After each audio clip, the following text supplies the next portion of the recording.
السلام علیکم ورحمۃ اللہ وبرکاتہ۔ الحمدللہ رب العالمین والصلاۃ والسلام علی رسولہ الامین وبعد۔ احباب، حسب وعدہ ہم فضیلت الشیخ محمد عزیر شمس حفظہ اللہ کے ساتھ آپ سے مخاطب ہونے کا شرف حاصل کر رہے ہیں، اور جیسا کہ ہم نے بتایا تھا کہ انشاءاللہ اصول فقہ سے متعلق ہم شیخ سے گفتگو کریں گے، زحمت دیں گے شیخ کو۔ اللہ تبارک تعالیٰ سے دعا کرتے ہیں کہ اللہ تبارک تعالیٰ شیخ سے استفادہ کی ہمیں توفیق دے اور صحت و عافیت کے ساتھ شیخ کا سایہ ہم پہ تا قائم رکھے۔ اس سے پہلے بھی بہت ساری گفتگو ہم نے شیخ کے ساتھ کی ہے، مختلف موضوعات پہ ہم شیخ کے ساتھ لائیو ہوتے رہے ہیں۔ شیخ، اس سے پہلے ہم لوگوں نے الرسالہ پہ بات کی تھی، بالکل امام شافعی رحمۃ اللہ علیہ کی جو کتاب ہے، اور وہ جو گفتگو ہے وہ یہاں بھی موجود ہے اور وہ یوٹیوب پہ بھی ہوگی، تو انشاءاللہ ہمارے اخوان استفادہ کر سکتے ہیں۔ ٹھیک۔ اصول فقہ کی جب بات آتی ہے تو ذہن سب سے پہلے اس طرف جاتا ہے کہ یہ اصول فقہ ہے کیا؟ صحیح۔ اصول فقہ کے کئی مفہوم ہیں، یعنی مختصراً کہہ سکتے ہیں 4 مفہوم ہیں۔ ایک تو اصول الفقہ یعنی فقہ کے مصادر، تو جیسے کہا ہے اصول الشاشی کے شروع میں آپ دیکھیں گے، یا اسی طرح سے زنجانی نے تخریج الفروع علی الاصول وغیرہ میں لکھا ہے کہ اصول الفقہ 4 الکتاب السنہ الاجماع القیاس۔ ایک معنی تو یہ ہوا، یعنی مصادر الفقہ۔ کیا بات ہے؟ دوسرا معنی اس کا ہے کہ فقہ کے بنیادی مسائل، اہم ترین مسائل، مثلا کہا جاتا ہے کہ امام مالک نے اصول الفقہ جو ہے موطا میں مدون کر دیا، تو اس کا مطلب نہیں کہ امام شافعی سے پہلے انہوں نے کوئی اصول مدون کیا، مطلب ہے کہ اصول بنیادی مسائل مرتب۔ اسی طرح سے امام ابو یوسف کے بارے میں کہا جاتا ہے کہ انہوں نے اصول مرتب کیے، مطلب اصول کا مطلب یعنی اصول المسائل التی ينبني علیہا فروع کثیرہ، یہ مطلب۔ تیسرا مفہوم یہ ہے کہ یعنی استنباط کتاب و سنت یا دوسرے دلائل سے ہم کیسے کریں مسائل کا، ان کے اصول، ہاں ان کے اصول، یعنی اصول الاستنباط من الکتاب والسنہ والاجماع والقیاس لہذه الفروع۔ تو یہ اسی مفہوم میں اصول الفقہ کہا جاتا ہے جو مصطلح ہے۔ اور چوتھا مفہوم ایک اور ہے اصول الفقہ کا مفہوم، یعنی وہ قواعد فقہیہ کہ جن پر بہت سے فروع مبنی ہیں۔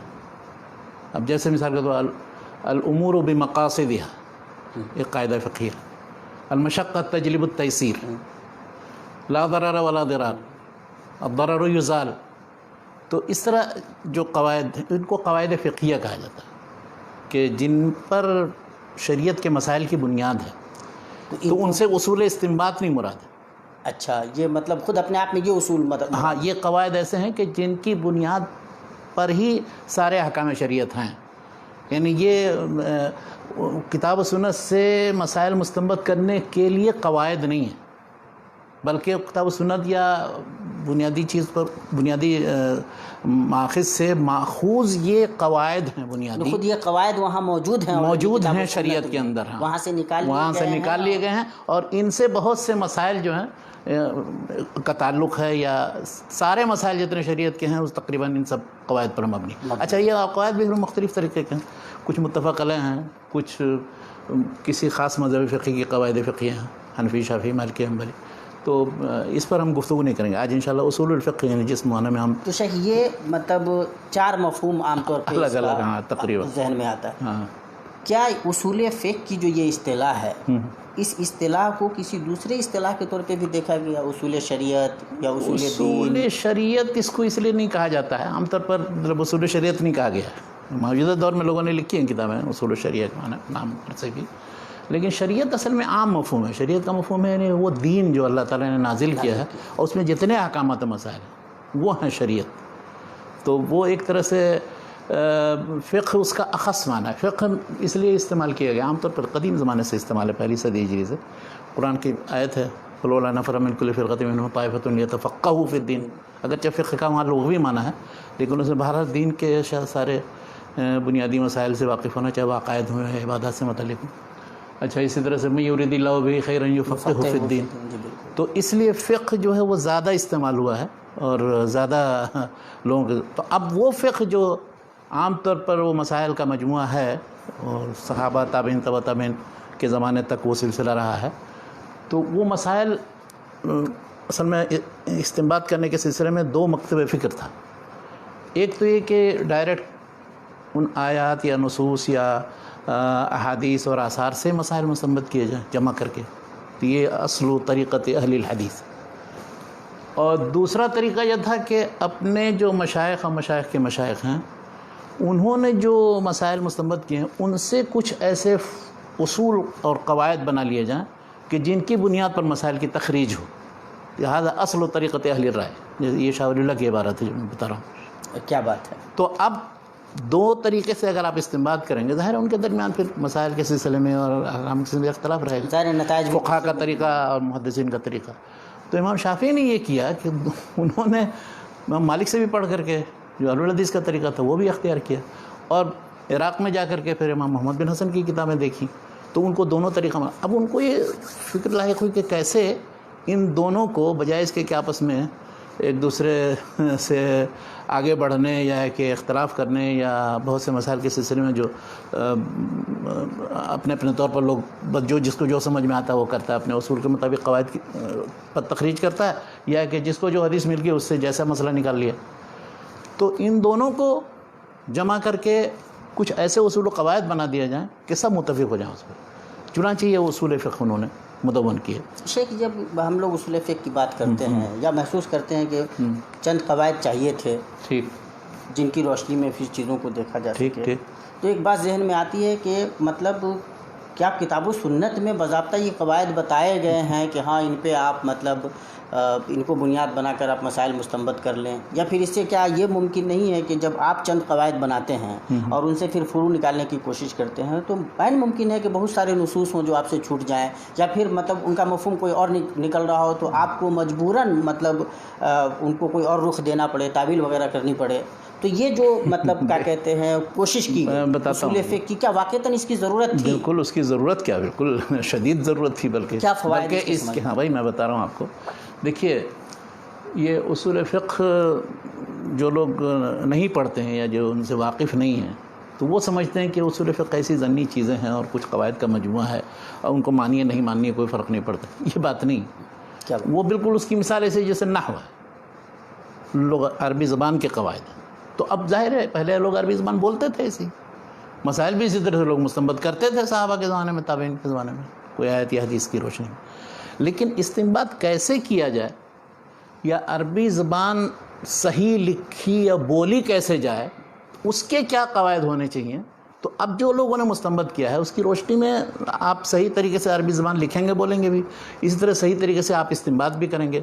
تو اس لیے یہ قواعد تو ہیں بعد کے اور اصطلاحات بھی سب بعد کی ہیں، لیکن چونکہ وہ سلیقہ یا جس کو کہتے ہیں فطری طور پر استنباط کرنے کا جو طریقہ یا عمل کا تھا عربی زبان کی بنیاد پر یا اپنے جو اللہ تعالیٰ نے عقل و سمجھ دی ہے، تو اس کی تقنین کرنے کی، اس کی تقعید کرنے کی ضرورت پڑی تاکہ ہر شخص اپنی عقل کے مطابق الٹا سیدھا نہ استنباط کرنا شروع کر دے، اور جس کو جو سمجھ میں ہے، جس آیت سے جیسے جو سمجھ، کوئی وجوب سمجھ لے تو کوئی اس سے اباحت سمجھ لے، کوئی اس سے کچھ سمجھ لے. تو اس لیے ان قواعد کو مدون کرنے کی ضرورت پڑی. اور یہ قواعد ایسے نہیں ہیں کہ ان میں عمومی طور پر اختلاف ہے، بعض جزئیات و تفصیلات میں اختلاف ہیں، لیکن بنیادی اصول و قواعد تقریباً جو اصول و قواعد ہے شیخ، اس کا مطلب یہ ہے کہ قرآن و سنت کے تمام نصوص کے استقراء کے بعد استقراء، وہی میں بتا رہا ہوں کہ اس میں جو اس سے یعنی جن چیزوں سے مدد لی گئی ہے اصول فقہ بنانے میں، اس کے قواعد تیار کرنے میں، تو ان میں سب سے پہلی چیز تو یہی ہے کہ قرآن سنت اس طرح سے آثار صحابہ و تابعین کے استقراء کے بعد یہ عملیہ کیا سمجھ میں آتا ہے، یعنی ان آثار اور نقول سب سے پہلے یعنی شرعی چیزیں یہ پیش نظر رہیں، عربی زبان اور اس کے اصول اور اس کی جو اسالیب ہیں وہ پیش نظر ہیں، اور تیسری چیز وہ عقلی بنیاد ہیں کہ جن کی بنیاد پر مطلب جو ایسی عقل وہ منطقی عقل نہیں، جو عقل سلیم ہے کہ عقل کی روشنی میں جو چیز جیسے سمجھ میں آتی ہے. تو ان تینوں کا یعنی اصولی شرعی چیزیں بھی ہیں، اس میں لغوی بھی ہیں اور عقلی بھی، اور ان تینوں کے ترکیب سے اصول فقہ کے مباحث جو ہیں مدون کیے گئے ہیں، اور ہر مبحث کو انہوں نے الگ الگ امام شافعی نے اور بعد کے لوگوں نے کیا. لیکن اس وقت تک ابھی منطق وغیرہ کا اثر نہیں تھا، منطق امام غزالی کے زمانے سے آتا ہے. جیسے جب ہم لوگ یہ بات کر رہے ہیں کہ استقراء کے بعد ٹھیک. 3 بنیادی چیزیں ہاں شرعی نصوص شرعی نصوص رکھی یا جائے، آثار، اور اس کے بعد لغوی چیزیں ہیں جو عربی زبان میں کیا اسالیب ہیں، اور پھر عقل سلیم سے بھی پھر کام عقل لیا سلیم گیا. سے، ہاں. یعنی 3 جو بنیادی چیزیں ہو سکتی ہیں ہاں، ان جس کو کی سامنے روشنی میں رکھ کر اصول کے فقہ مدون یہ کیا گیا. تو ظاہر ہے کہ یہ ایک ٹرینڈ بنا ہوگا پھر، ہاں بالکل وہ سلسلہ چل پڑا اس اور کے جب بعد سے. چلا ہوگا تو ظاہر ہے کہ زندہ امت ہے، پڑھے لکھے لوگ رہے ہیں ماشاءاللہ، تو ڈسکشنز ہوئے ہوں گے، ہاں بالکل مباحث ہوئے ہوں گے، مباحث اور میں پھر بہت سے ایک لوگوں نے لکھا، مختلف مناہج کے ظاہر ہے مطابق کہ ایک لکھا. راستہ بچا نہیں ہوگا، ظاہر ہے مختلف لوگوں نے مختلف طریقے سے پھر اس کو طریقے وہ مطلب میں اپنائے انشاءاللہ ہوں ہم لوگ گے. تو آتے کیا ہیں وہ کس طرح سے مطلب یہ پھر یہ جو ایک علم کے طور پہ، اصولی علم کے طور پہ کس طرح سے یہ مطلب اپنے پیر پھیلاتا ہے یہ؟ دیکھیے پھیلاتا اس طرح سے ہے کہ امام شافعی نے وہ ایک چھوٹا سا رسالہ لکھا تھا، خط لکھا تھا عبدالرحمن بن مہدی کو، جس کی تفصیل ہم لوگوں نے گفتگو اس کی تھی. ایپیسوڈ میں. جی بالکل. اچھا، اب اس سے محدثین کو یہ سمجھ میں آ گیا کہ حدیثیں تو ہم پڑھتے ہیں، لیکن جب فقہا سے ان کی گفتگو ہوتی تھی تو وہ ان کو طعنہ دیتے تھے، تم تو سمجھتے نہیں، استعمال کرنے پر قدرت نہیں، صرف روایت حدیث کرتے ہو. تو ان لوگوں نے محسوس کیا کہ اب ہمارے پاس ایک ایسا ہتھیار آ گیا کہ اس کے ذریعے ہم بھی استنباط پر قادر ہو سکتے ہیں، استنباط کرنے کے بعد اہل الرائے پر اپنی حجت تمام کر سکتے ہیں. تو اس طرح سے اہل الحدیث بھی خوش ہوئے، ناصر اہل الرائے کو بھی یہ سمجھ میں آیا کہ اب جب یہ قواعد بن گئے ہیں تو ان قواعد کو اپنانا ضروری ہے، تاکہ ہم کو جو متہم کیا جاتا ہے کہ ہم صرف رائے اور قیاس کا سہارا لیتے ہیں، تو ایسا نہیں ہے، بلکہ ہم بھی کتاب، سنت، اجماع سب چیزوں کی طرف رجوع کرتے ہیں. تو ایک طرح سے یہ قواعد جو ہیں متفق علیہ ہو گئے. لیکن اب اس سلسلے میں جو غور و فکر اور تصنیف و تالیف کا جو سلسلہ اس کے بعد شروع ہوا ہے شافعی کے بعد، تو عام طور پر بیان کیا جاتا ہے کہ 2 منہج تھا، ایک متکلمین کا منہج اور دوسرا فقہاء اہل الرائے کا منہج. اس سے پہلے مطلب یہ جو امام شافعی رحمۃ اللہ شافعی علیہ کے کا زمانے منہج کے تھا، بعد، ہاں امام شافعی کے طریقے پر جو چل رہے تھے جو محدثین ہیں وہ، تو عام طور پر ان کے بعد آپ دیکھیے گا جتنے لوگوں نے تاریخ اصول فقہ پر کتابیں لکھی ہیں یا مقالات لکھے ہیں یا مقدمات لکھے ہیں، تو وہ یہ ذکر کرتے ہیں یہ 2 منہج، ایک متکلمین کا منہج، ایک فقہاء اہل الرائے کا منہج. ٹھیک ہے، اور سب کے مطابق پھر کتابیں ہم ذکر کرتے ہیں کس نے کون سی لکھی، کیا لکھی. لیکن ایک منہج جس کے مطابق کتابیں لکھی گئی تھیں 4 صدی ہجری تک، اور اس کے بعد بھی سلسلہ جاری رہا 5ویں صدی میں بھی، اس کے بعد بھی اس کو چھوڑ دیتے، وہ ہے محدثین کا منہج. اور دراصل محدثین کا جو منہج ہے وہ امام شافعی کے منہج کا امتداد ہے. تو گویا کہ شروعات بھی محدثین نے ہی کی. محدثین نے کی، جو محدث فقیہ دونوں تھے امام شافعی. وہ تو اور اس کے بعد ان کے مطابق یعنی ان کے طریقے پر چل کر کے دوسرے محدثین نے ہی ان چیزوں کے اور مزید تفصیل بیان کی، اور ان کے سلسلے میں جتنا اپنے سے پہلے کے لوگ تھے، چاہے وہ صحابہ ہوں، تابعین ہوں، تبع تابعین، ان سے وہ سب روایات اور جزئیات سب جمع کر کے ایک ایک باب میں مدون کیا.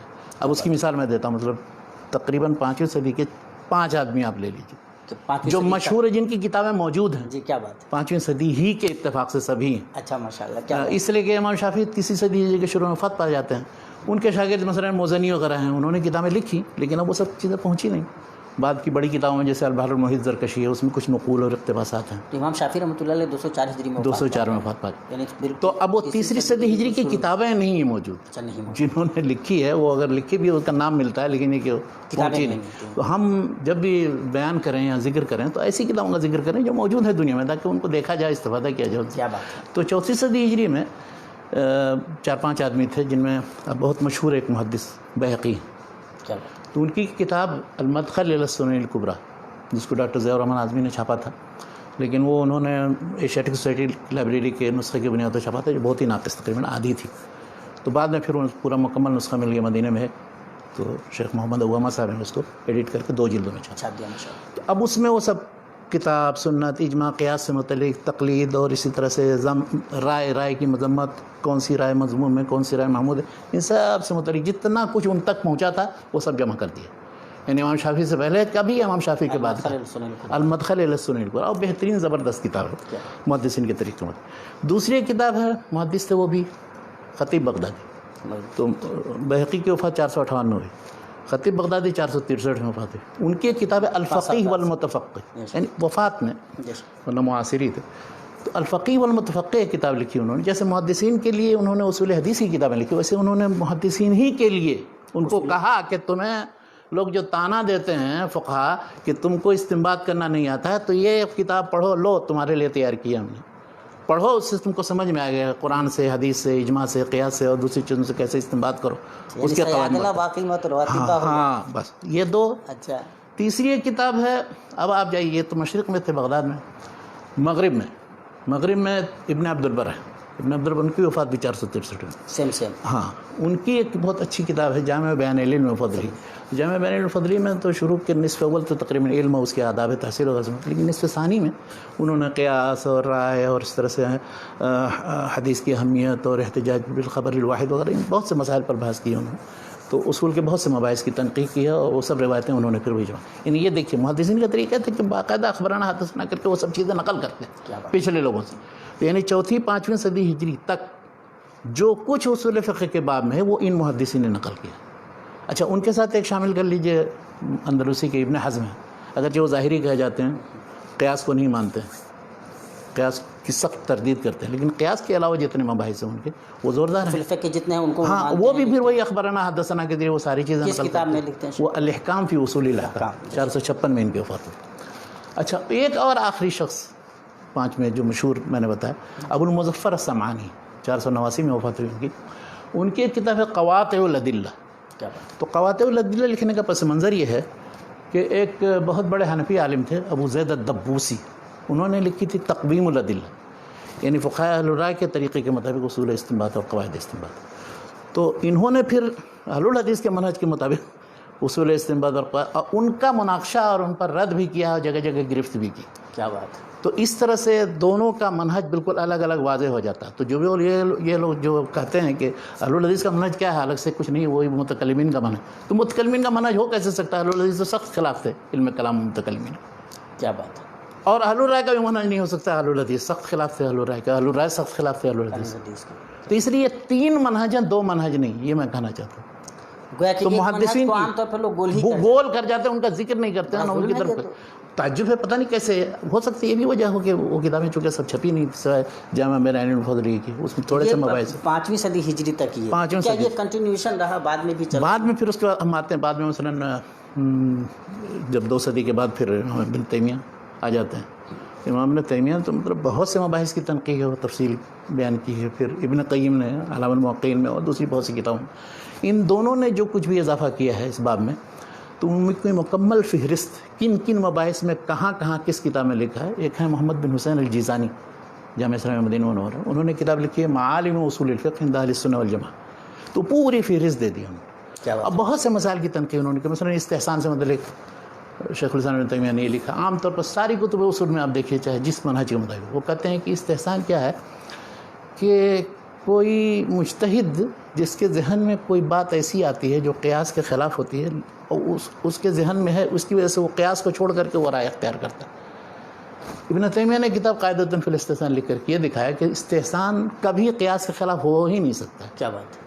وہ بھی قیاس کے مطابق ہی ہوگا. تو اور دوسری ایک کتاب چھوٹی سی انہوں نے لکھی قاعدۃ فی شمول النصوص الاحکام. یہ جو کہا جاتا ہے کہ اکثر مسائل میں، جیسے امام الحرمین جوینی وغیرہ نے لکھا ہے کہ مسائل تو لامتناہی ہیں، نصوص جو ہے محدود ہیں، تو کیسے اکثر دار و مدار ہمارا قیاس پر رہے گا مسائل میں. تو انہوں نے کہا کہ یہ نہ سمجھنے کا نتیجہ اور نصوص میں غور و فکر نہ کرنے کا نتیجہ ہے. اگر غور کریں گے تو اکثر مسائل جو ہے وہ نصوص سے ثابت ہوں گے بشرطے کے تعامل کریں اس کو صحیح طریقے سے. تو قاعدۃ فی شمول النصوص للاحکام لجمیع الاحکام التی سیمکن ان تحدث الی یوم القیامہ. سبحان اللہ. کیا بات ہے. اور انہوں نے ظاہریہ پر رد کیا جو استعمال نہیں کرتے ہیں قیاس کو، اور جو صرف قیاس پر کا سہارا لیتے ہیں اسی میں غرق ہیں، دونوں کو رد کیا. کہا کہ یہ منہج وسط ہے. کیا یہ 2 مثال. اس طرح سے ایک کتاب انہوں نے لکھی قاعدۃ فی تقریر القیاس، قیاس کا اس بات اور کس طرح سے قیاس کے ذریعے بہت سے مسائل ثابت ہوتے ہیں اور ان کو یعنی قیاس کی بنیاد پر ہم ثابت کرتے ہیں، لیکن وہ شریعت کے نصوص کی طرف مستند ہیں. صرف یہ سمجھنا کہ وہ قیاس سے ثابت ہوتے ہیں یہ غلط. کیا بات. تو قاعدۃ فی تقریر، یعنی اس طرح انہوں نے بہت سے مسائل کی تنقیح کی ہے تقریباً، اور متکلمانہ رجحان پر تنقید جو کی وہ تو الگ. تو یہ میں بطور نمونہ میں ابن تیمیہ ابن قیم کو، اور اس کی پوری مکمل فہرست دیکھنی ہو اور ان کو پڑھنا ہو تو معالم اصول الفقہ عند اہل السنہ والجماعہ میں محمد بن حسین جیزانی صاحب نے آخر میں پوری فہرست دے دی.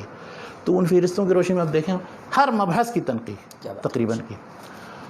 تو ایک تو یہ منہج ہوا محدثین کا. اس کے بعد بھی یہ کنٹینیو رہا ہے. اب اس کے بعد یہ ہے کہ جن لوگوں نے اسی سے استفادہ کر کے کچھ حنابلہ وغیرہ نے، اب جیسے مثلاً شرح الکوكب المنیر ہے ابن النجار الفتوحی 972 میں ان کے وفات. انہوں نے بہت کچھ اس سے استفادہ کیا ہے. یا اس طرح سے اور جو حنابلہ ہیں جیسے مرداوی وغیرہ ہوئے اور دوسرے، تو ان لوگوں نے کچھ استفادہ کیا. لیکن اب ان کی کتابیں سب ابھی ادھر چھپی ہیں اور ان کا اس ناحیے سے مطالعہ نہیں کیا گیا کہ ابن تیمیہ کا کتنا اثر پڑا ہے، ابن قیم کا کتنا اثر پڑا، اس ناحیے سے مطالعہ کیا جائے اگر کوئی کرے تو.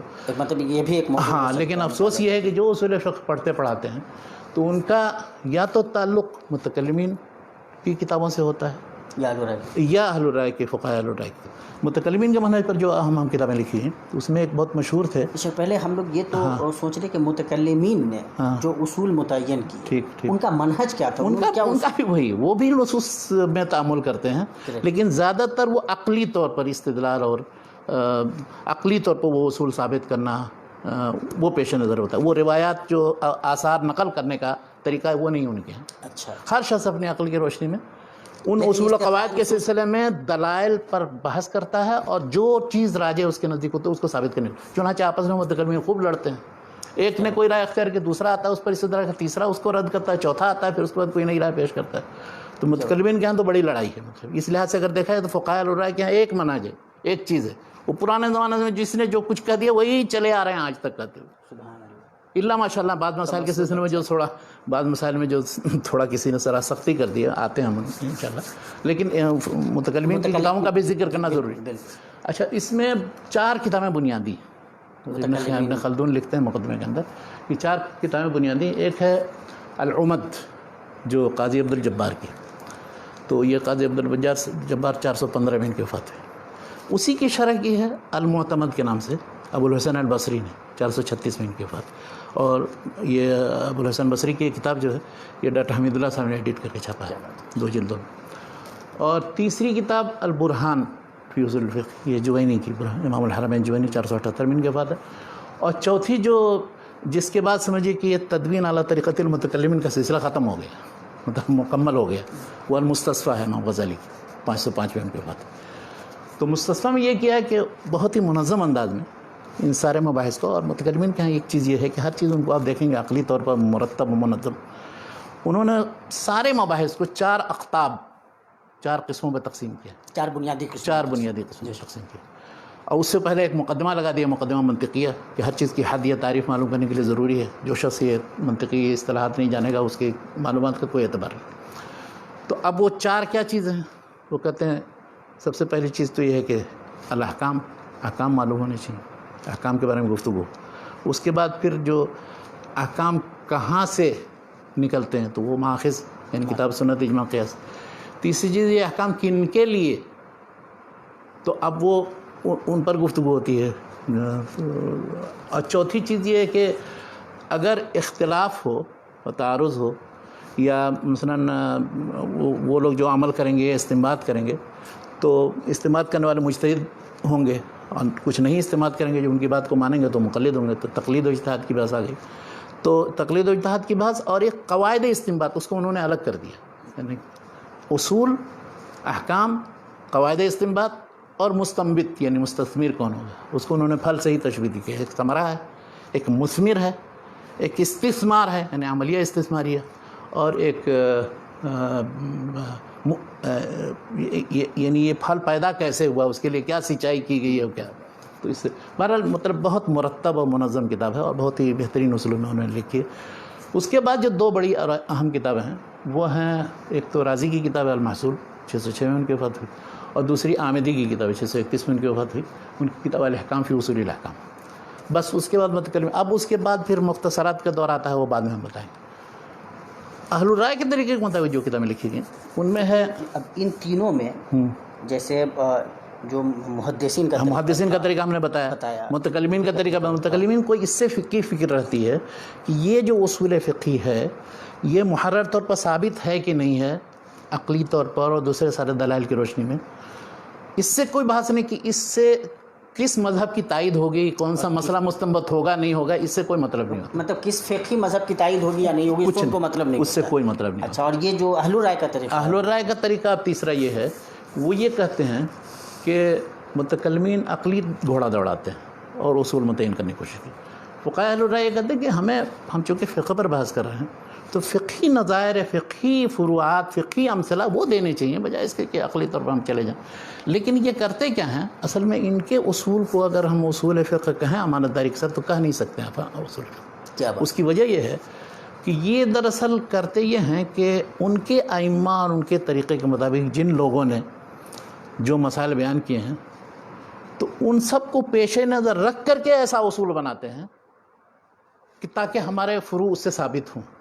تو یہ اصول فقہ مذہبیم ہے، لیس اصول فقہ شریعہ یا اصول فقہ نسبت نام. استقراء نصوص کتاب و سنت یا آثار اور ہاں، یہ طریقہ نہیں ان کا. اس کے بجائے ان کے جو اپنے مطلب کیا کہتے ہیں قواعد ہیں یا اصول ہیں ائمہ کے یا جنہوں نے مسائل مستخرج کیے ہیں، تو ان مسائل کو پیش نظر رکھ کر کے ایسے اصول بناؤ کہ اس سے مسائل. اچھا ایسا ہوا بھی نہیں. اتفاق کی بات یہ ہوئی کہ وہ جو مسائل بہت سے ان اصولوں کے مطابق تو ہوئے نکلے، اب کچھ اس کے خلاف بھی پڑ گئے، تب اس کی طرف تعویل و توجیہ کرتے.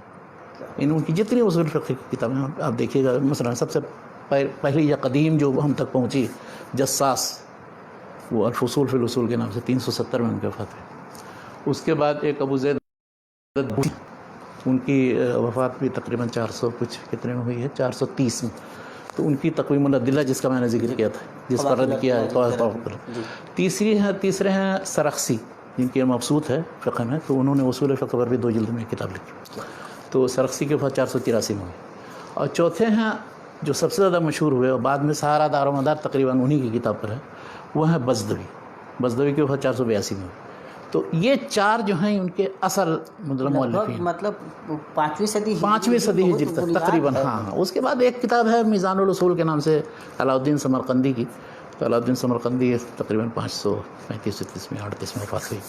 تو بلکہ انہوں نے شروع میں صراحت کی ہے کہ اصول پر جتنے لوگوں نے کتاب لکھی ہے وہ یا تو معتزلہ ہیں جو ہم سے عقائد میں اختلاف رکھتے ہیں، میزان الاصول کے شروع میں لکھا، اور یا پھر اہل الحدیث ہیں کہ جو ہم سے فروع میں اختلاف رکھتے ہیں. تو ایک طرح سے گویا اعتراف وہ کر رہے ہیں کہ وہ ہمارا منہج ایک ہے، ایک محدثین اہل الحدیث کا منہج ہے، اور ایک متکلمین کا منہج. تو اس طرح سے یہ تقریباً بنیادی اور اہم. بعد میں جتنے ایسے مختصرات ہم آتے ہیں مختصرات. تیسرا منہج جو ہے یہ جو ہم نے بیان کیا، اب یہ دونوں منہج کو جمع کرنے کے لیے، یہ فقہا اور متکلمین کے منہج کو جمع کرنے کے لیے کچھ لوگوں نے یہ کیا کہ یہ کتاب بھی اچھی ہے، ان کے طریقے کے مطابق بھی اچھی کتاب ہے، یہ بھی کیوں ہم صرف انہی کتابوں پر اختصار کریں. تو ہم دونوں کو جمع کرنے کی کوشش کریں، اور جمع کر کے ہاں یعنی کلامی اور اصول فقہی منہج دونوں کو جمع کر کے، اور اس طرح سے لوگوں نے کتاب لکھنے کی بنیاد، رائے کا منہج تھا وہ اور متکلمین کا منہج، ہاں ان دونوں کو جمع کر کے. اب اس سلسلے میں ایک ہیں ابن الساعتی، ایک بہت مشہور مصنف ہیں، فقہ میں بھی ہیں، اصول فقہ میں بھی کتاب ہے. ان کی ایک کتاب ہے بدیع النظام فی الجمع بین البزدوی والاحکام. کتاب ہے البزدوی، بزدوی کی اصول کا میں نے ابھی ذکر کیا، اور ایک احکام فی اصول الاحکام آمدی کی. تو ان دونوں کو جمع کرتی، یعنی وہ متکلمین کا منہج ہوتا ہے، یہ فروع ان کے مطابق. دوسرے ایک مصنف تھے، وہ ہیں کیا ان کا نام ہے، صدر الشریعہ، جو یہ شرح الوقائع والے میں. تو ان کی وفات ہوئی ہے 747. انہوں نے ایک تنقیح الاصول کے نام سے ایک متن لکھی، اس میں بھی ایسے ہی جمع کرنے کی کوشش. اس کی شرح انہوں نے توضیح کے نام سے لکھی ہے. توضیح کی ایک شرح لکھی پھر سعد الدین تفتازانی نے تلویح علی التوضیح کے نام سے. تو یہ بہت مشہور کتاب. ایک اور متن ہے سبکی نے، تاج الدین سبکی نے لکھا، 771 میں ان کی وفات ہے. انہوں نے لکھا، وہ اس کا نام رکھا ہے انہوں نے جمع الجوامع. تو جمع الجوامع کے نام سے اس میں بھی انہوں نے دونوں کو جمع کرنے کی کوشش کرتے ہیں کہ 100 کتابوں کا مراجعہ کر کے اس میں سے تلخیص کی. اچھا، ایک ابن الحمام ہے جو بہت مشہور حنفی عالم ہے، فتح القدیر، جنہوں نے ہدایہ کی شرح لکھی 861 میں ان کے وفات. انہوں نے کتاب لکھی التحریر کے نام سے. تو وہ بھی متاخرین کے ہیں، بہت متداول. اور آخری کتاب اس سلسلے کی ہمارے ایک ہندوستانی مصنف نے لکھی، بلکہ بہاری کے ہیں، خوش ہو جائیے، ملا محب اللہ بہاری. ملا محب اللہ بہاری ہیں، 1119 ہجری میں ان کی وفات ہے. انہوں نے 2 کتابیں ایسی لکھ دیں کہ ان کے بعد سے لے کر کے 3 صدی تک تقریباً انہی کتابوں کو پڑھانے کروایا. ایک منطق مسلم العلوم، دوسری یہ مسلم الثبوت جو اصول فقہ. تو مسلم الثبوت اس میں بھی ہوئی کلامی اور. تو یہ دونوں مباحث کو جو 2 الگ الگ منہج ہے بذات، اس کو کیسے ملانے کی کوشش وہ کیا یہ ہے کہ قواعد اور اصول تو ان کے مطابق تحقیق کر کے عقلی طور پر جمع کی ہے، اور فروع اور امثلہ جو ہے وہ دوسرے اہل رائے کے طریقے مطابق اس طرح سے دونوں کو جمع کیا. تو لوگوں نے محسوس کیا کہ نہیں، صرف ایک طریقے پر قائم رہنا درست نہیں ہے، دونوں. لیکن افسوس کہ ان لوگوں کو لیکن یہ نہیں سوچا کہ اہل الحدیث کی کتابوں کو بھی ذرا سا دیکھ لیں، ان کتابوں سے بھی تھوڑا استفادہ کریں، ان آراء اور ان اجتہادات سے بھی اپنے کتابوں کو پر کیا جائے. وہ اس کی طرف نہیں توجہ. تو یعنی کہ اس پوری تاریخ میں کوئی ایسا بندہ نہیں اٹھا جو یہ کرتا؟ نہیں کیا. یہ افسوس کی بات. حتیٰ کہ حنابلہ نے بھی، حنابلہ کی حال سنیے. وہ یہ جو مستصفیٰ مقرر ہو گئی، مستصفیٰ بڑی زبردست کتاب تھی. اب اس کی ایک تلخیص کی وہ اس شخص نے، ابن قدامہ جو بہت مشہور المغنی کے مصنف 620 میں وفات ہے، تو انہوں نے روضۃ الناظر کے نام سے ایک کتاب لکھی. اچھا، اب اس میں شروع میں منطقی مقدمہ ہے، خود منطق نہیں جانتے تھے لیکن اس میں ڈال دیا. بعد میں جب حنابلہ نے بہت لان تان کی کہ یہ کیا کیا آپ نے، یہ تو سب گڑبڑ، کچھ سمجھ میں نہیں آتا. آج تک سب پریشان ہے. کتاب چھپتی ہے تو کچھ نسخوں سے انہوں نے حذف کر دیا، تو بعد نسخوں میں وہ منطقی مقدمہ ہے، بعد میں نہیں ہے. اور آج تک وہ بالکل درد سر بنا ہوا ہے سارے پڑھنے والوں کے لیے یہاں پریشانی، اس لیے کہ وہ منطق مجبوراً پڑھنا پڑتا ہے. اور وہی کتاب اصل ہے روضۃ الناظر، اسی پر ساری بنیاد ہے، اس میں ساری پڑھائی جاتی ہے. لیکن وہی نہیں، شروع ہی میں ایسا ہے کہ وہ نہیں سمجھ میں آتا ہے. تو اتنا اثر ہوا اس کا. بعد میں بھی جو لوگ آئے ہیں بس وہ انہی میں سے کسی ایک. لیکن افسوس یہ ہے کہ مطلب وہ جو طریقہ تھا محدثین والا، اہل الحدیث والا، وہ نہیں کسی نے اختیار کیا، جس کے احیاء کے بھی امام ابن تیمیہ نے کوشش کی. وہ بعد میں بھی جو لوگ آئے ہیں تو انہوں نے بالکل ہی التفات ہی نہیں کیا ابن تیمیہ ابن قیم کی ان تحقیقات کی طرف. ہو سکتا ہے کتابیں نہ میسر رہی ہیں اس زمانے میں اور وہ ملی نہیں لوگوں کو، لیکن ایک دم اہمال یہ تعجب کی بات ہے. اور آج تک مطلب یہ صورتحال ہے. اب آج تو ابن تیمیہ رحمۃ اللہ علیہ، ابن قیم رحمۃ اللہ علیہ وہ ٹھیک ہے، لیکن مطلب ابھی تک اتنا زیادہ کچھ لوگوں نے ابھی ادھر سعودی عرب میں بعض لوگوں نے اصول الفقہ عند ابن تیمیہ اور اصول الفقہ عند ابن القیم اور مباحث کی تنقیح، کیا اضافہ کیا انہوں نے، کیا جدت پیدا کی، اس کی طرف توجہ دی ہے لوگوں نے، اور کئی چیزیں توجہ ہونے ہوئی ہے. ممکن ہے کہ مطلب بہرحال مطلب استفادہ ہر منہج سے کرنا چاہیے. میرے کہنے کا یہ مقصد نہیں ہے کہ کسی ایک منہج کو اوائڈ کر دیا جائے. کہنے کا مقصد یہ کہ ایک منہج یہ ہے، دوسرا منہج یہ ہے، تیسرا منہج یہ ہے، چوتھا منہج یہ ہے. نہیں، اس معاملے میں تو بنیادی منہج محدثین کا تھا. جب امام شافعی رحمۃ اللہ علیہ شروعات کر رہے ہیں اس کی، یا اس کی کچھ بنیادیں اگر ہمیں موطا امام مالک رحمۃ اللہ علیہ میں مل رہی ہیں. مطلب میں نے بتایا کہ وہ بنیادی ہے نہیں. اصول الفقہ مطلب مسائل، بنیادی قواعد، جو مطلب بنیادی مسائل اس معنی میں. اچھا، ان مسائل. ہاں، وہ ایک مالکی ہیں قاضی ابوبکر بن العربی، تو وہ ذکر کرتے کہ سب سے پہلے اصول تو امام مالک نے مدون کیا. کیا بات ہے. تو لیکن ان کے اصول کہنے کا مطلب یہ ہے، یہ نہیں کہ یہ اصول بنیادی مسائل انہوں نے بنیادی مسائل کے جن کو کی ضرورت ہے شریعت کے اندر، اور عام مسلمان کو ضرورت ہے اس کی، عبادات کے سلسلے، معاملات کے سلسلے، حتیٰ کہ اور دوسرے بھی کچھ تزکیہ اور اخلاق اور آداب کی بھی چیزیں ڈال دی، اور جو کچھ اور نہیں اس میں سمائی کسی باب میں تو آخر میں کتاب الجامع بنا دی. بہرحال تو کہنا یہ ہے کہ یہ چار منہج ہوا، ایک محدثین کا منہج، دوسرا متکلمین کا منہج، تیسرا فقہاء کا منہج، فقہاء اہل الرائے کا، اور چوتھا جو انہوں نے متکلمین ان کو جمع کرنے کی کوشش کی. اب بعد میں یہ آیا، اب آپ متاخرین کی طرف چلیں گے جہاں پر وہ متون وغیرہ جو ہوا، یہ ہے کہ جیسے دوسرے سارے فنون 7ویں صدی یا اس کے بعد آ کر کے وہ بالکل مغلق اور ادق اور نہ سمجھنے والے، ایک دم بالکل چوچو کا مربع ٹائپ کے متون مقرر کر لیے گئے، اور پھر اس پر سلسلہ چل پڑا، شروع اور حواشی اور اس کا سلسلہ. تو اب آئیے دیکھیں متکلمین کا منہج کا مطلب جو کتابیں تھیں، یہ وہ اہل الحدیث کے منہج کے ساتھ یہ نہیں ہوا الحمدللہ، اس لیے کہ جو لکھے گا وہ واضح طریقے سے ہی لکھے گا، اس لیے کہ اس کا کوئی دقیق اور مغلق متن نہیں ہوگا. تو متکلمین میں جو 2 کتابیں جو میں نے بتائی تھی، ایک رازی کی المحصول اور دوسری آمدی کی کتاب الاحکام فی اصول الفقہ. تو رازی کی جو المحصول ہے اس سے اختصار کر کے 2 متن بنے. ایک تنقیح الفصول کے نام سے قرافی کی 684 میں کی وفات، اور دوسری بیضاوی کی ایک کتاب ہے، بیضاوی 685 میں وفات پاتی. ان کی ایک کتاب المنہاج کے نام سے بہت مشہور. پھر جو شروع اور حواشی کا سلسلہ چل پڑا، آج تک وہ پڑھایا جا رہا اور چھاپا جا رہا. اور ان کی آمدی کی کتاب کا اختصار کیا ہے ابن الحاجب نے 646 میں کی وفات. وہ مالکی تھے. اچھا دیکھیے، آمدی شافعی ہیں، یہ مالکی. متکلمین میں شافعی مالکی حنبلی نہیں ہوتا ہے، وہ سب متکلمین کے طریقے ہوتا ہے. مطلب اب یہ بتایا میں نے، ابن قدامہ جو ہے حنبلی ہیں، لیکن وہ مستصفیٰ جو شافعی مصنف ہیں ان کی کتاب کا اختصار کر رہے ہیں. تو ان کو وہ سب ایک ہیں متکلمین فقہاء اہل الرائے کے مقابلے میں. تو یہ 2-3 متن جو ہے ان کے شروع حواشی کا سلسلہ چل پڑا. اسی طرح سے احناف میں آپ آئیے تو بزدوی کی جو کتاب ہے سرخسی کی استغفر اللہ اصول البزدوی جو ہے، تو اصول البزدوی کو 2 آدمی نے مختصر کیا. ایک ہے منار الانوار نصفی. اچھا نصفی یہ مفسر نہیں ہے، یہ نصفی جو ہے 710 میں وفات ہوئی، حافظ الدین نصفی. اور دوسرا ایک مختصر ہے، اس کو حسامی کہا جاتا ہے، حسام الدین الاخسیقطی ہے. اب وہ 644 میں ان کی وفات ہے. یہ دونوں اتنے مشہور ہیں آج تک پڑھایا جاتا ہے. وہ جو ہے حسام الدین الاخسیقطی کے یعنی حسامی کے نام سے.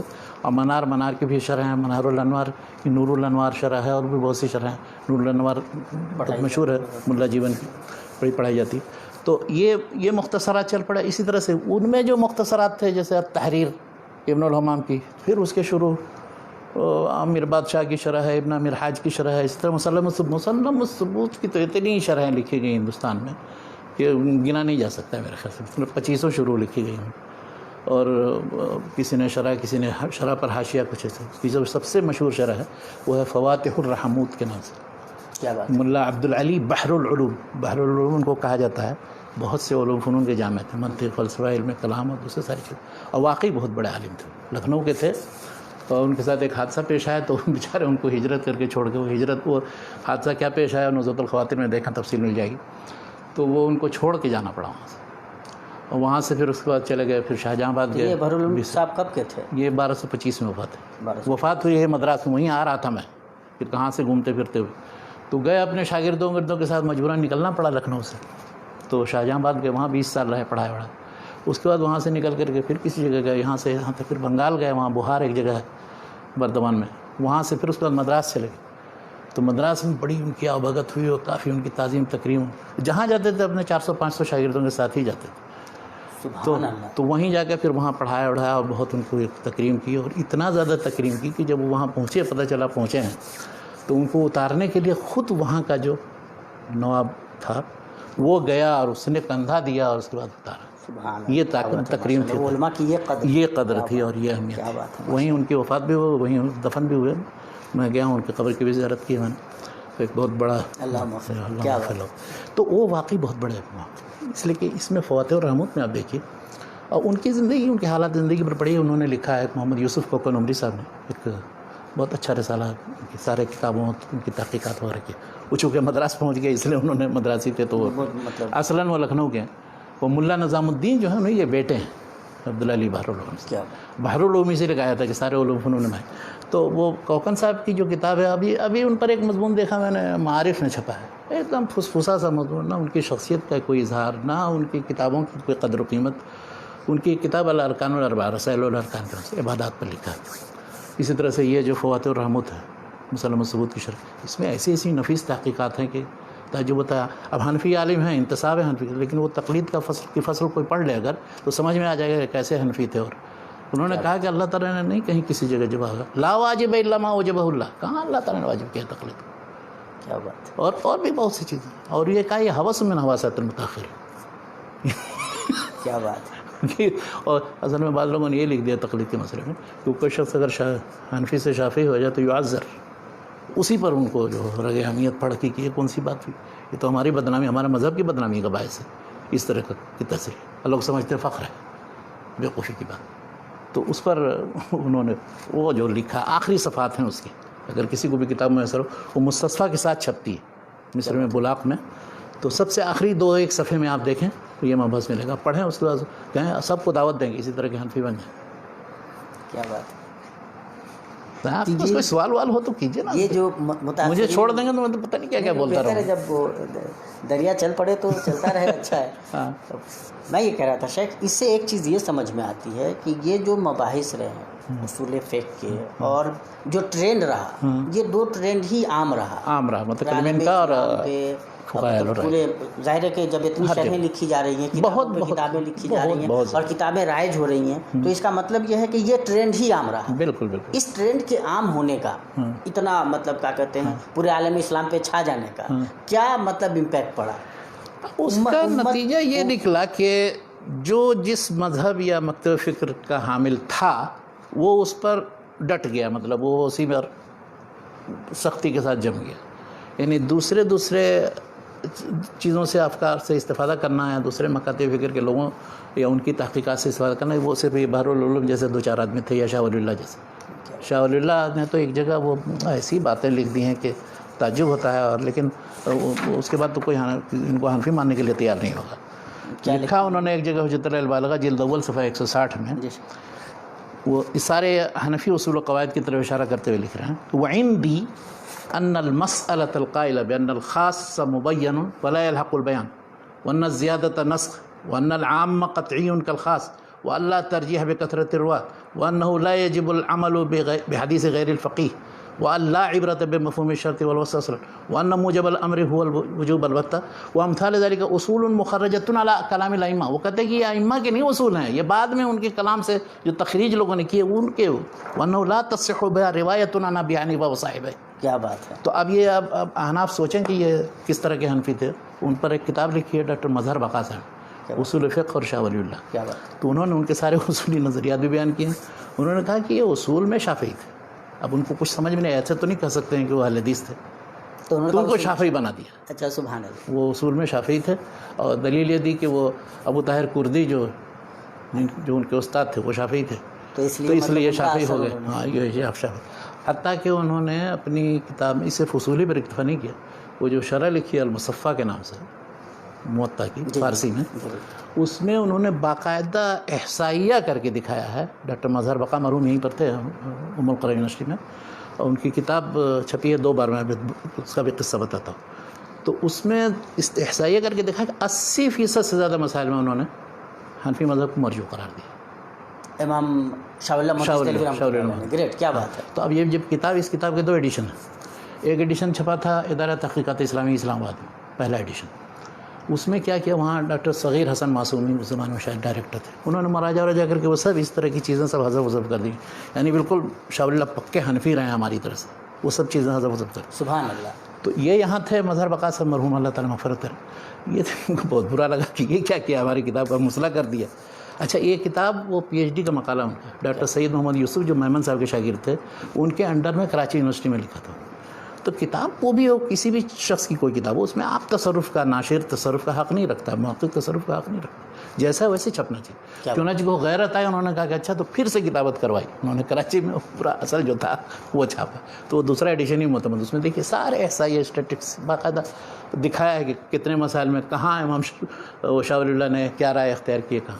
لیکن افسوس اس پورے اعتبار سے مطلب شاہ ولی اللہ مودودی دہلوی رحمۃ اللہ علیہ کی شخصیت اس طرح سے بھی ابھرتی ہے کہ خود اصول فقہ کے معاملے میں ان کا اپنا ایک ذاتی نقطۂ نظر سامنے آتا ہے. اس کو آپ کس طرح سے ڈیفائن کریں؟ یعنی مقصد یہ ہے کہ وہ اصول فقہ حنفی کے مقلد یا متبع نہیں تھے، بلکہ اس میں ان کی بہت جگہ مخالفت کی ہے، اور بلکہ جگہ جگہ طنز کیا. تفہیمات الہی اگر آپ پڑھیں گے اور بعد دوسری کتاب میں، تو مطلب یہ تو حجت البالغہ سے ایک اقتباس دیا. اس طرح کی بہت سی تحریریں ان کی، جس سے سمجھ میں آتا ہے کہ ان کو اس بات کا قلق تھا کہ مطلب اس طرح سے جمود کیوں ہے تاریخ. ذرا سا تھوڑا نکلنے کی کوشش کریں، دوسرے مناہج سے استفادہ کرنے کی روش و عام. یہ تو وہی ہو گیا کہ ایک چیز ہم پکڑے ہوئے ہیں اس کو لیے چلے جائیں. اچھا اسی لیے جتنے لوگ بعد میں آئے ہیں ان لوگوں کو مطلب جو بالکل مقلد ٹائپ کے تھے ان کو یہ روش پسند نہیں ہے. بلکہ میں آپ کو 2 گفتگو کر کے دلیل کے ساتھ میں بیان کرتا ہوں. محبوب رضوی صاحب نے تاریخ دیوبند کے اندر، اور اسی طرح سے ایک کتاب ہے 20 بڑے مسلمان، تو اس میں انظر شاہ کشمیری وغیرہ نے اور عبید اللہ سندھی وغیرہ نے یہ لکھا کہ دارالعلوم دیوبند قائم ہونے سے وہ مقصد پورا ہو گیا جو شاہ ولی اللہ اور ان کے سے نہیں پورا ہوا تھا. مقصد یہ ہے کہ شاہ ولی اللہ اور ان کے اخلاف اور خاندان کے لوگوں کے ذریعے وہ مذہبیت اور وہ مذہب حنفی کی حفاظت و تائید کا فائدہ نہیں حاصل کیا. خود وہ تصریح کی انہوں نے جو دارالعلوم دیوبند. اس کا مطلب ہے کہ دارالعلوم دیوبند اس منہج پر نہیں ہے، یا اس سے بہرحال مختلف ہے ان کا منہج. یہ بالکل وہ رجوع الی الماضی پھر ہو گیا. جو وہ تجدید کی دعوت دے رہے تھے وہ تجدید کی طرف نہیں آئے. پھر یہ خود ان کی صراحت ہے. شاہ ولی اللہ مودودی رحمۃ اللہ علیہ کو گویا کہ ریجیکٹ کیا گیا. ہاں ریجیکٹ کیا گیا، بلکہ اس سے بھی زیادہ ناراضگی کی بات دیکھیے. ایک مولانا عبدالرشید نعمانی تھے، تو مولانا عبدالرشید نعمانی نے تو ایک جگہ لکھا ہے، ایک جگہ لکھ دیا انہوں نے شاہ ولی اللہ نے حجت البالغہ میں، کہ آپ اگر یہ جتنے مسائل امام حنیفہ کے ہیں ان کو اگر آپ دیکھیں تو ان کا طریقہ کیا ہے کہ وہ اپنے استاد اور استاد کے استاد ابراہیم نخعی اور حماد بن سلیمان ابراہیم نخعی، حماد بن نبی سلیمان استاد تھے، ابراہیم نخعی استاد کے استاد، کا ان کے مسائل آپ لیجئے اور ان کو جمع کیجئے اور ان کا مقارنہ کیجئے جو دوسرے جیسے مصنف ابن ابی شیبہ اور دوسرے، تو آپ کو پتہ چلے گا کہ امام حنیفہ کے جتنے مسائل ہیں اکثر سب انہی پر، یعنی اپنے استاد یا استاد کے مسائل پر ہی مخرج ہے، انہی کے طریقے پر وہ مسائل نکالے انہوں نے۔ اب یہ بڑا برا لگا ان کو، تو انہوں نے کہا کہ یہ کیا ہم نے پڑھا ہے اس کو، ہم نے موازنہ کیا، دیکھا نہیں ہے ویسے، تو کہاں ہے وہ لکھے نا، آپ بتائیں نا کس جگہ کہ مخالفت ہے، کتنے % مخالفت ہے۔ کیا بات ہے۔ اچھا، اسی طرح سے علامہ کوثری تھے، محمد زاہد کوثری، وہ بھی ایک دم مجنون و ابی حنیفہ ان کو لقب دیا تھا غماری نے۔ ان کا حال یہ تھا کہ اب وہ کوثری صاحب بالکل امام حنیفہ کے خلاف مطلب ایک لفظ سننا نہیں چاہتا بالکل، تو اتنا زیادہ تشدد کہ اگر کسی نے کچھ بھی، انہوں نے شاہ ولی اللہ پر تنقید کی کہ وہ ان کو سمجھ میں نہیں آیا ہے، حجت اللہ لوگوں نے پتہ نہیں کیا کیا لکھ دیا۔ ان کا ایک مقالہ ہے، مقالات الکوثری میں ایک مقالہ ہے، اس میں بہت برا بلا لکھا ہے، کہا کہ یہ کیا شاہ ولی اللہ نے کیا لکھ دیا ہے، کچھ نہیں ان کو سمجھ میں آیا تھا، حنفی مذہب یہ نہیں ہے، حنفی مسئلہ یہ نہیں ہے، اور حنفی فقہ یہ نہیں، اور اپنا تو یہ جو کوثری کے اثر سے جو تلامذہ پیدا ہوئے ہیں بر صغیر کے اندر، ان میں سب سے بڑے عبدالرشید نعمانی تھے، اور اس کے بعد وہ، ان کے اندر یہ پیدا ہوا کہ محدثین کو برا بھلا کہنا، لعن طعن کرنا، صحیح بخاری پر تنقید کرنا اور ان کی اہمیت گھٹانا، یہ سب چیزیں داخل ہو گئی جو پہلے نہیں تھی۔ مولانا احمد علی سہارنپوری جنہوں نے صحیح بخاری کا محترم ترین نسخہ چھاپا ہے، 1297 میں ان کی وفات ہوئی، 1266 میں پہلی جلد اور 1267 میں دوسری جلد چھاپی تھی انہوں نے دلی کے اندر مطبعہ احمدی، پہلی بار جو مستند ایڈیشن اپنے حواشی کے ساتھ۔ وہ بھی تھے حنفی، لیکن اس کے مطلب نہیں حنفیت کا تقاضا تھا کہ امام بخاری پر لعن طعن کرنا، بہت سی قال بعض الناس قال بعض الناس، لیکن انہوں نے کچھ نہیں اس طرح سے لعن طعن کیا۔ تو کہنا یہ ہے کہ اصول فقہ دراصل سارے مذاہب کو قریب کرنے، بلکہ ایک دوسرے کو قریب کر کے اس کی رائے سمجھنے کے لیے بہترین وسیلہ و ذریعہ ہے۔ تو شاہ ولی اللہ محدث دہلوی رحمۃ اللہ علیہ جب یہ سب کرتے ہیں تو کیا وہ محدثین سے قریب ہو جاتے ہیں، امام شافعی رحمۃ اللہ علیہ، یا ان کا جو وہ طریقہ ہے کیا اگر ان کو کھلنے کا موقع ملا ہوتا پورا تو کھل کر کے وہ کہہ دیتے، لیکن ہر جگہ وہ کچھ تھوڑا سا خول میں بند رہ کر کے ذرا سا رمز اور تلمیح استعمال کرتے ہوئے انہوں نے باتیں کی، تو اسی لیے ہر شخص جو ہے ان کے اپنے اس طرح کے مطلب کہ کچھ اقوال اور اقتباسات جمع کر کے دکھانے کی کوشش کرتا ہے انہیں کی طرف۔ ایک شخص کو بہت تکلیف ہوئی، الفرقان کا شاہ ولی اللہ نمبر جب نکلا تو مولانا منظور نعمانی صاحب کا اس میں ایک مقالہ ہے، یہ 1939 میں نکلا ہے وہ، تو اس میں انہوں نے دکھانے کی کوشش کی کہ وہ حنفی تھے، کیا تھے، کہاں تک ان کے اندر آزادی رائے تھی نہیں، صاحب جمع وما کرنے کے بعد کوشش کی، نہیں وہ تو تھے حنفی ہی تھے، بس وہ کہیں کہیں کچھ انہوں نے ایسا لکھ دیا ہوگا، ان کو حنفیت سے خارج نہیں کیا جائے۔ پھر تو کون حنفیت سے خارج کرتا ہے، ہم بھی تو مانتے ہیں حنفی تھے، لیکن حنفی مع القول بالترجیح تھے وہ، جیسے مولانا ولایت صاحب پوری تھے اپنے آپ کو کہتے ہیں۔ حنفی مع القول بالترجیح، اس کا کیا مطلب لیتے ہیں؟ اس کا مطلب یہ کہ ہم حنفی ہیں، اگر کوئی حدیث ہمیں مل گئی اس کے خلاف صریح، جس کی تعویل نہیں کی جا سکتی ہو، ضعیف بھی نہ ہو، صحیح ہو اور بالکل ثبوت ہو، اس کے بعد اس پر عمل کریں گے، حدیث پر اپنے مسئلے کو چھوڑ دیں گے، اس لیے کہ ہمارے امام صاحب نے یہی کہا، تقلید کا یہی تقاضا ہے۔ وہ مطلب ایک طریقے سے ایک انتصاب ہے، انتصاب ہے، اس انتصاب کے اوپر مولانا عبدالحی لکھنوی کی مثال موجود ہے، 1304 میں ان کے وفات ہوئی، انہوں نے شرح وقائع کی ایک شرح لکھی السعایا کے نام سے، اس کو ذرا پڑھیں، آپ کیوں نہیں چھاپتے ہیں؟ چھاپنا چاہیے اس کو تاکہ پتہ چلے کتنے بڑے حنفی تھے وہ۔ انہوں نے ہر مسئلے میں جس میں بھی حنفی اور غیر حنفی کا اختلاف ہے، اس سختی دلائل کا موازنہ مقارنہ کر کے جو چیز راجح ہے وہ بیان کر دی انہوں نے، ڈنکے کی چوٹ پر کہہ دی ہے، تو اس طرح کا تو حنفی ہونا مطلوب ہے۔ تو جیسے شیخ شاہ ولی اللہ محدث دہلوی رحمۃ اللہ علیہ نے جو ٹرینڈ بنانے کی کوشش کی، پوری طرح کھل نہیں سکے، تو کیا وہ ٹرینڈ آگے بڑھ سکا؟ کوئی بندہ آیا ایسا جو شاہ ولی اللہ محدث رحمۃ شاہ ولی اللہ کے بعد وہ آئے نا، شاہ عبدالعزیز تھے، تھوڑا سا کھلے تفسیر کے اندر، تفسیر عزیزی میں اتخذوا احبارهم ورهبانهم اربابا من دون اللہ کی تفسیر میں دیکھے، اور بھی ان کے خطوط وغیرہ میں بات فتاوی کے اندر، لیکن وہ پھر دیکھا کہ وہ رائے عام جو ہے اس کے خلاف ہے، وہ خاموش ہو گئے، انہوں نے کوئی زیادہ ہنگامہ نہیں کیا، لیکن شاہ اسماعیل شہید آئے ہیں ان کے، تو دونوں میدانوں میں تقلید اور اجتہاد کے باب میں، عمل بالحدیث کے باب میں بھی، اور رد بدعت وغیرہ کے باب میں، وہ ایک دم کھل کر کے ڈانچے کہ چوٹ پر سب وہ باتیں کہہ گئے جو شاہ ولی اللہ نے چھپ چھپا کر کے کہا تھا، یا شاہ عبدالعزیز نے مصلحتاً خاموشی اختیار کی تھی۔ اب ان کی کتاب اچھا شاید اصول الفقہ، رسالہ فی اصول کلام آزاد جب ان کے بارے میں لکھتے ہیں تو ان کو زیادہ اہمیت دیتے ہیں، بالکل جو جرأت اور جو بالکل یہ ایک دم بلا شبہ شاہ اسماعیل شہید اور ان کی تحریریں آپ پڑھیں. خاص طور پر یہ 2 کتابیں آپ دیکھ لیں، بلکہ 3 کتاب. ایک رسالہ اصول الفقہ، اس میں انہوں نے لکھا تقلید الحی اولا من تقلید المیت. کیا مطلب ہے کہنے کا؟ تقلید الحی اولا من تقلید المیت. اچھا، دوسرا تنویر العینین کے نام سے جو رف الدین، وہ رف الدین ہی سے متعلق نہیں، وہ سارے دوسرے مسائل کے سلسلے میں عمل بالحدیث، اور اس میں بھی تقلید کے بارے میں بھی بہت سخت الفاظ لکھے.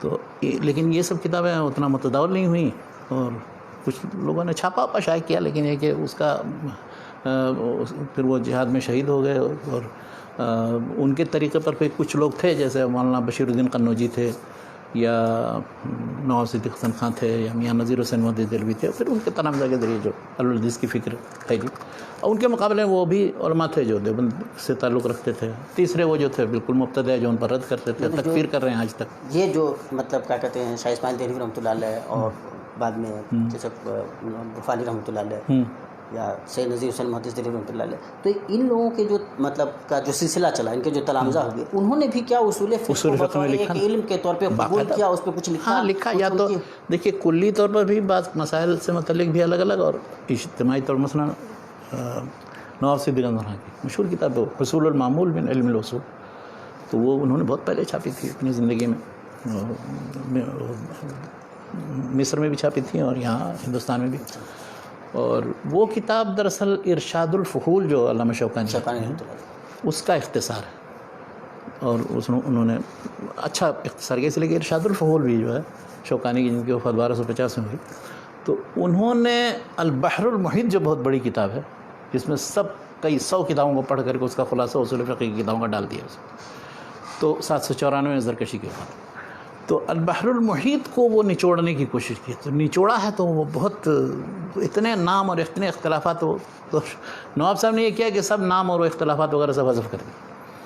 اچھا، ہاں، اور وہ بس آسان اور ایسا متن بنا دیا جو ہم لوگوں نے پڑھا ہے جامعہ سلفیہ میں، وہ باقاعدہ وہ متن داخل تھا. حنفی فقہ بھی پڑھی، حنفی اصول شاشی بھی پڑھی، اور وہ بھی پڑھی. کیا بات ہے. تو دونوں طریقے سے واقف ہیں الحمدللہ. اس کی ایک شرح لکھی ہے شاہ اسماعیل شہید کی کتاب جو ہے اصول فقہ، اس کی ایک شرح مولانا محمد گوندلوی صاحب نے لکھی. بہت اچھی شرح، بغیۃ الفحول فی شرح مختصر الاصول. اس کتاب کو مختصر الاصول ہی کہا جاتا تھا. تو ان کی شرح بھی چھپی ہوئی ہے، کئی بار چھپی ہے، ان کے رسائل کے مجموعے میں بھی چھپی. تو یہ کتابیں ہیں، لیکن بر صغیر میں جو پڑھنے پڑھانے کا جو سلسلہ ہے، وہی 3-4 کتابیں پڑھائی جاتی ہیں. نور الانوار ہے، حسامی ہے، مسلم الثبوت ہے، اور ایک اور کتاب اصول الرزدوی بھی کہیں کہیں پڑھائی جاتی ہے. بس یہ کتابیں کل لے دے کر کے اصول فقہ میں منتہا ہیں. اور آپ کو کیا لگتا ہے شیخ، یعنی ان کتابوں کو پڑھنے سے جو فوائد مرتب ہونے چاہیے، یا وہ جو ملکہ پیدا ہونا چاہیے اصول فقہ یہ جاننے کے بعد آپ کے اندر جو استنباط مسائل کی قوت آ جانی چاہیے، کیا وہ آپ کو نظر آتا ہے؟ وہ مقصد ہو اگر تب تو، کہ ہمارے اندر یہ قوت ہو کہ ہم کتاب و سنت سے ڈائریکٹ استفادہ، یہ مقصد ہی نہیں ہے. مقصد یہ ہے جیسا کہ مولانا انور شاہ کشمیری نے اپنی زندگی کے آخر میں کہا تھا، حدیث پڑھنے پڑھانے کا مقصد یہ ہونا چاہیے کہ آدمی اس سے ڈائریکٹ استفادہ کرے، تحقیق کرے حدیثوں میں کون سے صحیح ہے. مولانا انور شاہ کشمیری نے کیا کہا تھا؟ مولانا انور شاہ کشمیری ایک مرتبہ تھے، ان کے شاگرد مولانا مفتی محمد شفیع نے ایک کتاب وحدت امت ہے چھوٹی سی، انہیں کی چھپی ہوئی.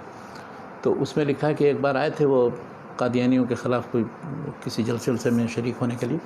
تو ایک بار دیکھا فجر کی نماز کے بعد ان کو بڑا مغموم بیٹھے ہوئے تھے. تو انہوں نے کہا حضرت یہ کیا بات ہے؟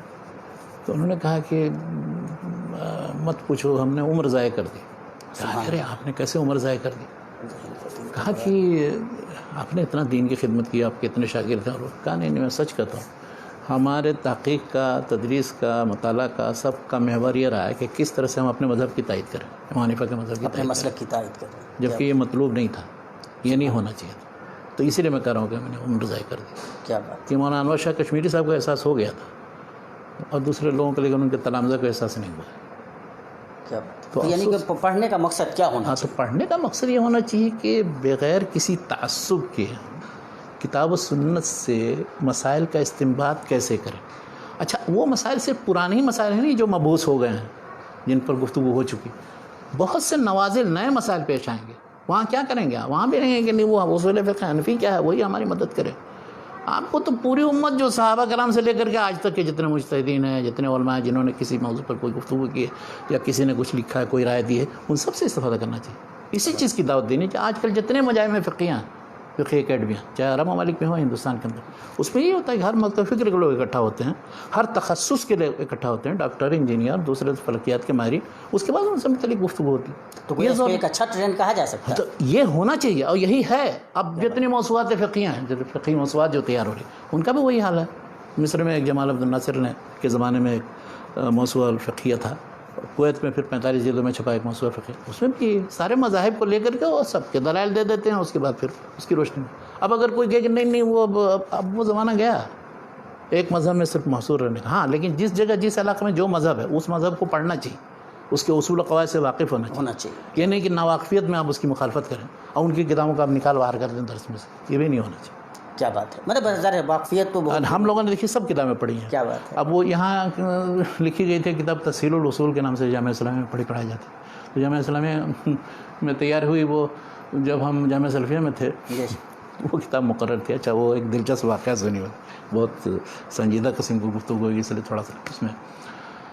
تو ایک وہاں کام کرتے تھے اس کے پریس میں کمپوز کرنے کا، ان کو کچھ گھنٹیاں دے دی گئی، تو اس میں سے ایک گھنٹی ہم لوگوں کو دے دی جو پہلی جماعت میں عالم اول میں ہم تھے اور سب سے زیادہ شریر میں خلاف سے طلبا. اچھا. تو ان کو اصول فقہ پڑھانے کے لیے دے دیا. تو جب آئے پہلے دن درس میں تو امر کی بحث تھی، تو اس میں عبارت آج تک یاد ہے، وہ قصہ نقش ہے ذہن میں. اس میں ہے الامر لغتاً المنع واصطلاحاً طلب حصول شیء غیر حاصل وقت طلب. تو اب جو الامر لغتاً المنع، ہمارے دوست جو بدرالزمان نیپالی صاحب انہوں نے پکڑ لیا، کہا امر کیسے لغتاً منع ہے، روکنا کیسے ہے. اب انہوں نے سمجھانے کی کوشش کی کہ مطلب جس چیز کا حکم دیا جا رہا ہے اس کا مطلب اس کے نقیض سے روکا جا رہا ہے. تیس طرح تو انہوں نے کہا تو پھر نہیں الگ سے کرنے کی کیا ضرورت، نہیں بھی جس چیز کی روکا جا رہا ہے نہیں اس کے نقیض کا حکم دیا جا رہا ہے. اب وہ بڑا پریشان میں. دوسرے دن آئے تو عبدالوہاب خلاف کی، وہ کس کی کہا سب میں ایسے ہی لکھا ہوا. کہا چاہے سب کتاب میں لکھا، سب نے غلط لکھا. کیا بات ہے. تو بہرحال ہم لوگ اس زمانے میں بہت شریر تھے اور بہت مشہور تھا کہ اس جماعت کے لوگ جو ہے کسی کو بخشتے نہیں، لیکن تیز بھی تھے سب پڑھنے لکھنے کے میدان میں. مطلب نہیں یہ واقعہ بھی اسی پہ دلالت کرتا ہے کہ شرارت اچھی تھی. کچھ ہے وقت. ابھی میں آخر میں یہ کہنا چاہتا تھا کہ ہم جو بر صغیر میں کتابیں پڑھتے ہیں تو ہمیں اصول فقہ کیسے پڑھنا چاہیے، مطالعہ کرنا چاہیے اگر کسی کو دلچسپی ہو اصول فقہ. دیکھیے اصول فقہ کے لیے بجائے اس کے کہ ان بڑی بڑی کتابوں کو اور ان مختصرات اور ان شروع حواشی کے چکر میں پڑھیں گے، اس میں اگر 10 سال بھی لگائیں گے تو اصول فقہ پر حاوی نہیں ہو سکتا. دنیا میں سب سے بڑا مکتبہ جو ہے حافظ ثناء اللہ زاہدی کے پاس اصول فقہ کی کتابوں کا مخطوط مطبوع جتنا کچھ ہے، جس مذہب مکتب فکر کے مطابق. وہ پاکستان میں ہوتے ہیں صادق آباد میں. تو بہت بڑا ذخیرہ جمع کیا انہوں نے، اور آج کل وہ نور الانوار کی ایک شرح لکھ رہے ہیں، انشاءاللہ چھپنے والی ہے.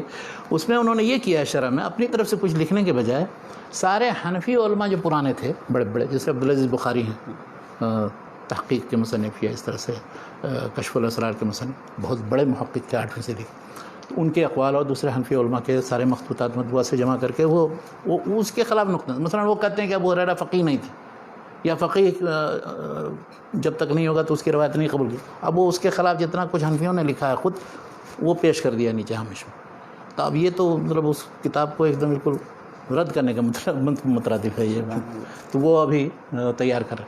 تو کہنا یہ تھا کہ بجائے اس کے کہ یہ کتابیں پڑھیں جو درس میں مقرر ہیں، جدید دور میں جو اصول فقہ سے متعلق چند کتابیں لکھی ہیں وہ بہت ہی آسان اصول میں، سلیس اصول میں ہیں، جس سے آپ کو پورا اصول فقہ میں کیا مباحث ہیں اور ان کی تلخیص سمجھ میں آئے، بغیر متکلمین اور فقہاء اور اصولین کا نام لیے ہوئے اور اس میں اختلافات ذکر کیے ہوئے. کیا بات. اس لیے کہ یہ جتنی کتابیں پوری ہیں اور حواشی و شروع کر سب اسی طرح کی تفصیلات سے پورا ہے. جیسے نحو کی کتاب، اگر آپ کو آسان کوئی قواعد کی کتاب چھوٹی سی ایک پڑھ لیں کافی، اب اس کے مقام میں ذرا سا شرح جامع پڑھیے، اس میں دیکھیں کہ آپ کب آپ کو پھر عربی قواعد سے واقفیت ہو سکے. تو اسی طرح تو ان چند کتابوں میں ایک عبدالوہاب خلاف کی اصول فقہ پر کتاب ہے، ایک شیخ محمد ابو زہرا کی ہے، ایک علی الخفیف کی ہے، بہت سے محمد سلام مذکور کی ہے، محمد الخدری بک کی ہے. کوئی بھی ایک کتاب اٹھا لیں اس کو پڑھ لیں. پھر اس کے بعد اس سے تھوڑا سا متوسط حجم کی جو کتاب ہے اس میں ایک وہبہ الزحیلی ہے، شامی ہیں، تو انہوں نے 2 جلدوں میں کتاب لکھی ہے. بس اس کو پڑھنے سے سب سمجھ میں آ جائے گا، ساری چیزوں کا وہ تقریباً انہوں نے خلاصہ دیا. کیا بات ہے. تو میرا کہنا یہ ہے کہ ان کتابوں سے استفادہ کریں تو زیادہ بہتر ہے. اور خود انہوں نے بھی، یہ ثناء اللہ ظاہری صاحب ہمارے دوست ہیں، انہوں نے بھی ایک کتاب لکھی ہے، بلکہ دو کتابیں لکھی ہیں چھوٹی چھوٹی. یہ نور الانوار کی شرح سے پہلے 2 کتابیں وہ بہت سے طلباء کو پڑھا چکے ہیں. ایک تلخیص الاصول کے نام سے چھوٹا سا متن ہے، ایک تیسیر الاصول ذرا متوسط انداز کی. تو اصول فقہ کی کتابیں پڑھنی چاہیے اور جدید کوششوں سے استفادہ کرنا چاہیے. اور اصول فقہ سے اگر دلچسپی پیدا ہو جائے تو اس سے بہترین اور لذیذ فن کوئی نظر نہیں آئے گا. کیا بات ہے. جو لوگ سمجھتے ہیں کہ اصول فقہ میں ہے کیا چیزیں ہیں، کس طرح کی، وہ نفرت جو ہے وہ نہ جاننے کی وجہ سے پڑھیں گے تو ان کو ساری چیزیں اچھی طرح سمجھ میں بھی آئیں گی، اور پھر اس کے بعد ان کو بصیرت بھی حاصل ہوگی. کیسے کتاب سنت کو پڑھ رہے ہیں، ہم گزر رہے ہیں آیتوں سے، حدیثوں سے، کیا چیزیں اس میں سے نکالی جا سکتی ہیں ہم نہیں جانتے، اور ہم توجہ تو اصول فقہ آپ کا مزاج بن جائے اگر یہ کہ کیسے ہم استنباط کریں اور ان قواعد سے آپ واقف ہوں. اس سے بہترین اور کیا چیز ہو سکتی ہے. اور اللہ تعالیٰ پھر توفیق دے. آمین. جزاکم اللہ خیر شیخنا. ہمارا ٹائم بھی ہو گیا ہے اور ماشاءاللہ کافی انسائٹفل ماشاءاللہ کنورسیشن رہی، کافی اچھی گفتگو ہوئی الحمدللہ، اور بہت ساری چیزیں ہم لوگوں نے انشاءاللہ حاصل کی، اور آئندہ بھی انشاءاللہ یہ سلسلہ رہے گا. اب ہم شیخ کو انشاءاللہ فقہ سے متعلق سمجھ دیں گے، باتیں کریں گے انشاءاللہ. آج کے لیے اتنے ہی پہ اکتفا کرتے ہیں. اللہ تعالیٰ سے دعا کرتے ہیں کہ اللہ تعالیٰ ہمیں حسن استفادہ کی توفیق دے، شیخ کو صحت و عافیت کے ساتھ ہمارے بیچ تعدیر قائم رکھے، ہم آپ سے استفادہ کر سکیں، اور اللہ تعالیٰ آپ کو اس کا بہتر بدلہ دے. آپ اپنا قیمتی وقت ہمارے لیے نکالتے ہیں، اور آپ سے گزارش کے ویڈیو کو زیادہ سے زیادہ عام کریں، لوگوں تک پہنچائیں، اور اس خیر کے کام میں اپنی حصہ داری ضرور بنائیں. السلام علیکم ورحمۃ اللہ وبرکاتہ. السلام.